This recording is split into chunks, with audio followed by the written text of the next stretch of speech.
Hey, so maybe you're planning a little summer vacation like me, and I'm going to show you a few things I take along with me just in case, and I usually carry most of these things around with me anyway.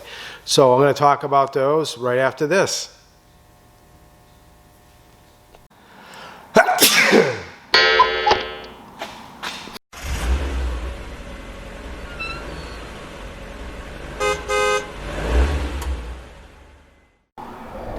Okay, so laid out here on my toolbox are things I carry around with me on a regular basis, and taking consideration what I do for a living, it's nice to be able to help people out from time to time if they need it.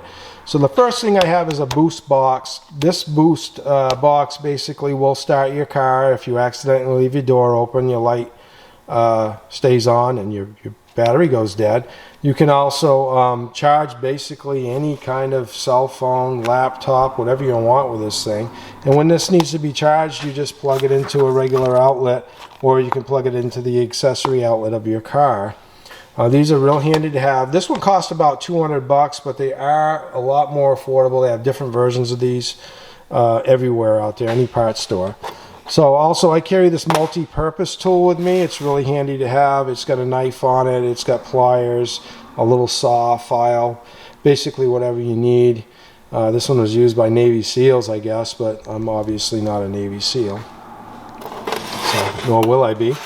And so this right here is a little air compressor. These are great to have. Let's say you get a nail in your tire, you're losing air. You want to keep adding some air to it while you're out on the trip. You can do that with this. You can actually fill up little float toys. So dads, you'll really appreciate this, so you won't wear your lungs out trying to blow up the big rubber duckies and stuff like that. I carry along a tire plugging kit. I've done so many tire plugs, remove nails. I can do that. It's nothing you really want to learn how to do out on the road. But anybody that has done them, I recommend you carry them along with you. And this, obviously, I have some side cutters to pull a nail out of the tire. If you notice a nail in your tire, by the way, don't pull it out unless you know how to fix it. Get somewhere where you need to be to have someone fix it. I carry a little first aid kit with me, emergency poncho. That's something that you would use if you're changing a tire out in the rain. Little power inverter, that's a pretty cool thing to have. You can take DC voltage from your car. You can basically change it into AC voltage, plug something with a small load. These are available in different sizes as well. I keep a non-contact thermometer with me. If I get a wheel that's getting hot, and figure out which one it is, see if it's a caliper or whatever might be going on. Electrical tape, good thing to have kicking around in the car. I take a code reader with me, so if my check engine light comes on, I can kind of figure out where the problem is, if I needed to get it taken care of immediately or not. And hey, if I see out there, you see my blue Tundra over there somewhere, and your check engine light's on, just give me a holler, I'll pull the code out for you. Also, this stuff here was pretty rare a couple months ago, and I have a roll of this. It's pretty important to have, you never know. But anyway, so I'm going to talk about a few extra things that you might want to check on your car before you hit the road right after this. Okay, we've gone over what I keep in my vehicle on a regular basis. Super handy to have, given my profession. If someone, the battery goes dead, they need a jump start, or if they have a low tire, I can put air in it. I made a little checklist here of things that you might want to have checked or requested to be checked with your vehicle service before you go on vacation or a trip. First one is, when you have your oil change done, request that the battery's checked, okay? Most people will associate a battery going bad with the cold winter months. That's very true. It can, but in the hot summer months, it can happen as well. So you don't want that to happen when you are in the middle of your vacation. The one hot summer day, boom, your battery can just fall flat.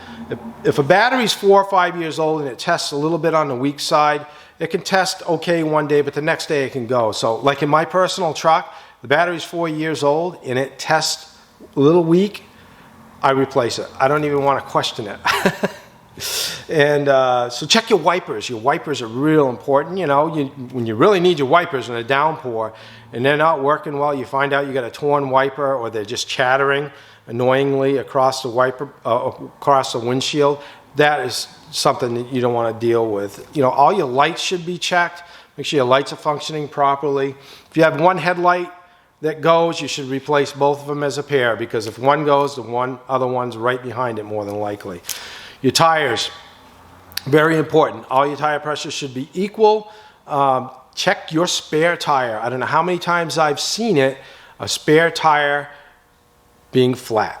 You got a flat tire, you go to change your tire, you pull your temporary space saver tire and it's flat. And I just made a video on that not long ago about that. I've seen a lot of vehicles on flatbeds with a flat space saver tire. So don't be one of those people. Go out and check your space saver tire. If you don't want to deal with all this stuff, like I talked about, adding air to your own tire, maybe changing your tire, you could sign up for AAA. AAA has a monthly fee. They'll come out, they'll take care of you. You get a flat tire, they'll change it for you. Maybe sometimes they even offer to replace a battery. They offer a battery changing service. Real important, if your vehicle has a timing belt, if you don't know if it has a timing belt, find out if it does. If you got like 100,000 miles on your car and you have a timing belt right around that time, usually they're due to be replaced, some sooner than that. So what a timing belt is, it keeps your engine in time. A lot of vehicles are what's called an interference engine. If your timing belt fails, the bottom end of your engine keeps basically moving and the top stops and the pistons collide with the valves and it causes a lot of damage. So don't have that happen, especially on vacation, you know, and no time is convenient for that. Anyway, until next time, like and subscribe, drive safely, and hit the notifications, because I keep having these videos come out and I want you to stay up to date. Drive safe, everyone. Have a good night.